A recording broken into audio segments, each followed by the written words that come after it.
So I had this thought last night. I didn't really like how I made my first video yesterday. I was trying too hard. Definitely trying too hard. I was trying to get it all right, all professional from the get-go, when in reality, I don't know what I'm doing with YouTube. But I was trying so hard to make it look all professional and like all the other YouTube videos that I've been watching. It didn't really seem authentic. It didn't really seem like me. I think I'm going to take it on a different direction from now on. I'm going to try and be more me and less polished, because ultimately I'm lazy. I'm too lazy to be doing all this gymnastics mentally, and I'm going to take out my hair because it's been a while. I need to wash it, and I'm going to go into a little story time with you guys. And that's something that happened really recently with me. I tried to donate my eggs, and by eggs I mean my the eggs in my uterus. No, my eggs in the ovaries. I tried to donate those. So I'm gonna do my face mask as well whilst I tell you the story. I was really bored during lockdown, and I had exhausted a lot of things. I'd done roller skating. I'd taken loads of pictures of myself. I baked banana bread. Boredom took hold of me, and I've always wondered, if I could have a baby. So I was very reckless when I was younger. Too reckless. And I've had a lot of close calls, but then nothing's happened. So I was thinking to myself, maybe I can't have a baby. And I was really paranoid, because that runs in my family. Well, it doesn't run in my family, but there's quite a few people in my family who can't have kids. So I was hella paranoid because I wanted to have kids eventually. And there's no way the NHS is going to check if I'm fertile and healthy and all that stuff unless you've been actively trying for a year. So the next best thing was to, donate my eggs, because they have to test you before they take your eggs to make sure everything's all Gucci. I signed up to a website, filled in all my details with ulterior motives. I just wanted to see if I can, baby. I wasn't sure I was going to actually donate my eggs or not, because it's a huge thing to do.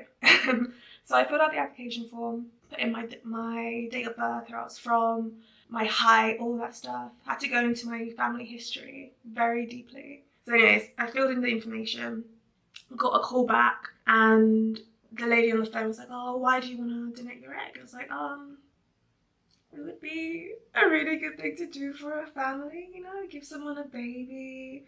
I mean, could you imagine a baby me? They'd be so happy, right? But yeah, so I gave them this reason for why I wanted to donate my eggs. Oh yeah, it's great. Went into a bit more family history, and then they said, okay, come in, do some tests. So we need to test and make sure that everything is all okay with you before we can take any of your eggs. So the tests that were involved was an ultrasound. Is it an ultrasound? So basically they stuck this wand up my vagina and had a looky around.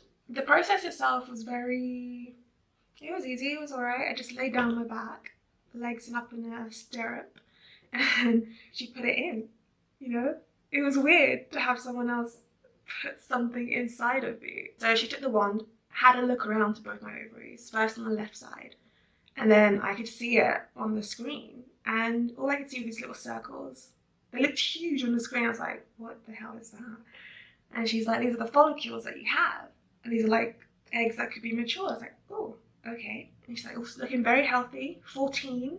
I was like, there are 14 eggs in my eggs, follicles, I don't know what you call it, but there were 14 on the left. And then she's like, okay, let's go over to the right. And the right, there was 12, 14 again. It's like, yeah, looking very healthy, looking very good. Nothing wrong here. No scarring, nothing misaligned. It was all looking good, looking Gucci. I was like, okay, cool. So then went downstairs and did the blood test. Yeah, and that was it really for the testing part. There was one test that got back really quickly, and that came back negative, so nothing was wrong. But then it took about 3 weeks for the more important test to come back.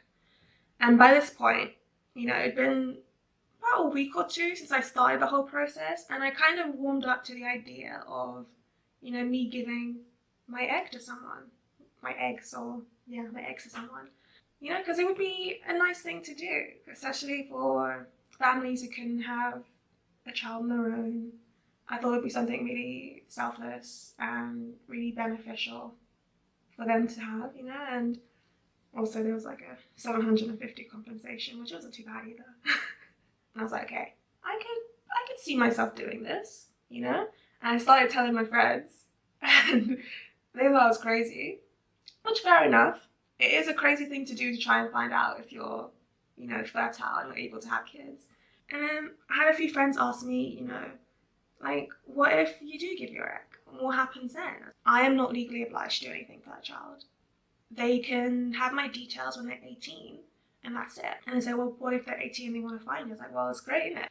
In my head, I had dreamed up this great scenario where, you know, the kid is 18, they're doing so great, and they come and find me and I'm doing so great, and it's like, oh my god, hey, you look so cute, you look like me. And then we'd have this great relationship. And it's wishful thinking. It probably wouldn't happen like that, but who knows. I didn't really see the future as a, you know, con to doing it. I was all for it. I was getting excited. They sent me like the last of the forms to sign off, and they're like, put in a message that you can give to any of the children born from your eggs. Like, okay. I was like, hey.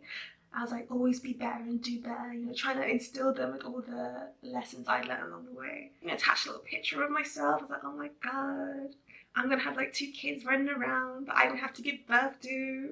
That's great, right? When it got to the point where it was like a week before I was supposed to get the results back, I told my mom. I explained to my mom what happened. I was like, okay, so I've decided to sign up to give my eggs away. And she's like, what? Are you serious? I was like, no. I'm not gonna give it to them. No. I'm not actually gonna give it to them. Knowing full well I was considering giving it to them. But she didn't need to know that.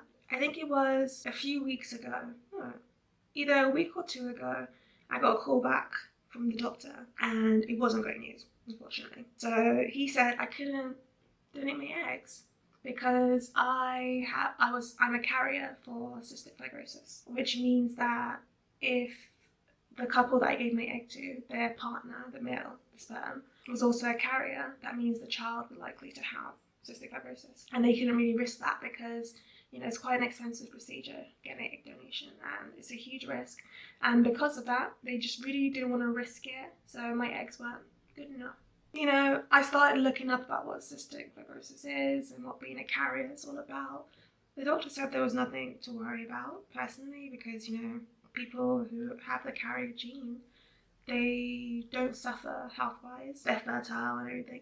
The only thing is that you can just pass on the gene of being a carrier. And they also said that when I do want to try and have a kid, that I need to speak with my partner about getting them screened, because like what they said before, if my partner has the gene, then that means that, you know, our kid has a 25% chance of having cystic fibrosis, which I looked into, and it's quite severe from the sounds of it. You know, people die earlier when they have that disease.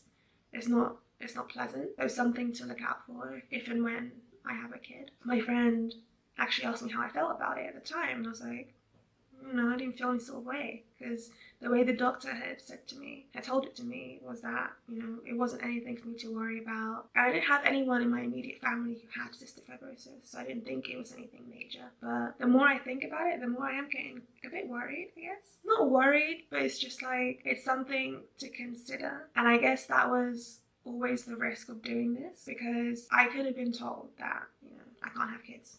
That was always a risk. But I think for myself, I wanted to know now rather than later on, you know, because I think having the knowledge beforehand is way better in terms of me having the time to kind of get to grips with that, in comparison to me 5 or so years ahead of time when I'm actually trying to have a baby and then, you know, I'm being told I can't. I think it's easier to digest and to process my feelings about things with time.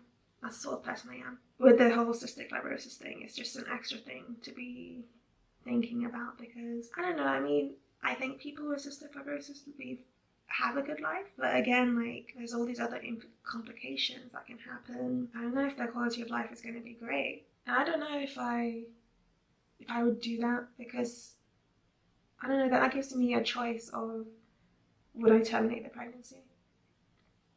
I don't know. Oh my god, this got really deep so quickly. I think my feelings towards it have definitely changed since I was told by the doctor that I have this, gene. It's weird. It's weird for sure. I just want to preface this, if it can be called prefacing at this point. Do not sign up to donate your eggs simply because you want to find out if you're healthy and fertile, please. It is a waste of resources, I think, because if you have no intention of giving your egg, then a lot of effort and time to screen you, go through all these questionnaires and stuff and test you. So unless you're really serious about it, don't do what I did. Please don't.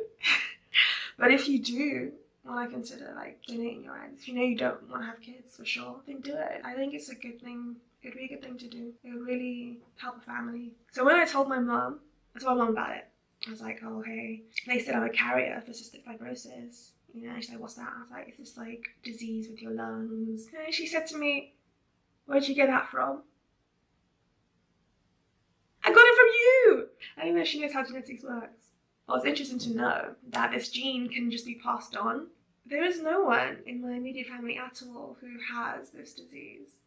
So, but then I actually Googled it and it turns out that being a carrier for cystic fibrosis is actually quite common. It's 1 in 25 people in the UK are carriers, supposedly. Who knows? Because I think the only way you know that you're a carrier is if you get tested. And the only time people really get tested is if they're worried about their fertility, and they're if you have problems with fertility, you get these blood work done, and that's the only time you really know that you're a carrier. Otherwise, you just don't know. And you can just be passing it on. There's nothing wrong with passing it on, by the way, because being a carrier doesn't. I feel like I forgot to say something. After they kind of walk you through your reasons why you want to give your eggs away, they then walk you through the process of it. So after you get your test done and everything comes back positive, you have to come in and start getting those hormonal injection shot thingies to kind of stimulate your eggs, because what happens is on your period, you have these follicles, but then one ripens, and then that comes to the surface as the egg that's going to either be fertilized or shed.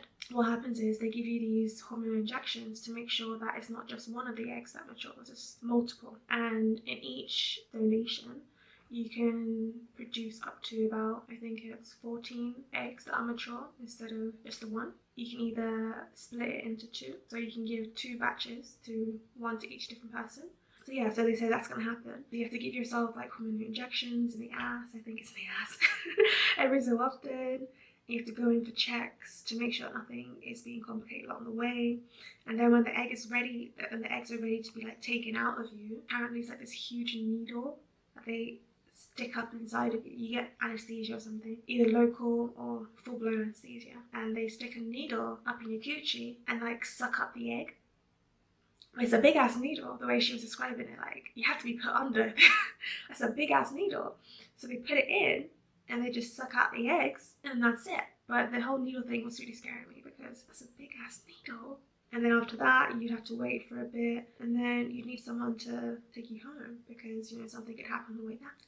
Yeah, I could do it. You don't feel the pain. I mean, you probably would after, but you don't feel the needle going inside because it has to be quite a big needle to get the eggs out, right? It's not going to be some tiny needle they put in your arm to get blood. Yeah, no. And I told my friend about it. I was like, I don't know if I can do it anymore. This big needle through me, really through me. I don't think it's worth worrying about stuff like this so young. I was just in my head. I can be in my head a lot sometimes. No good reason. I read somewhere that when you worry, you suffer twice. And there was really no need for me to be worrying all those years. But it was still something in the back of my mind. I do feel a lot better now, knowing that I'm all healthy down there. It all worked out. I want to show you what my hair looks like when it's all done out. I don't think I'm going to wash it today though. I'm going to be running tomorrow. Alright, almost done.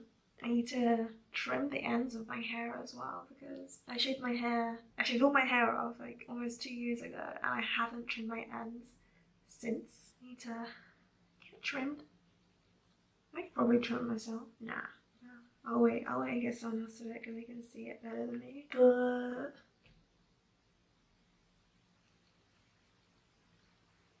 I could definitely do it myself. I might do it myself. The last time I tried to give myself a trim, so my hair was up to that. And I went to that. Nah, I should wait. I should wait. I should wait and get someone else to do that. Yeah, I'm away. I'm away. I'm away. Okay, it's all out. Okay, so you see how like some of the ends of the hair like a different color? That's from when I dyed the hair, bleached the hair like blondie orange and then dyed it purple. So that's what I'm gonna cut off. I'm gonna cut that bit off. So I'm gonna like snip, snip, snip. Just there. And that's it. I'm done. Can you see any more color bits? I can't. And I think I did a pretty good job. I still have hair on my head.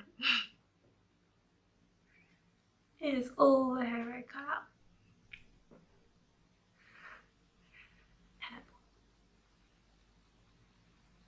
Remember to like and subscribe to my channel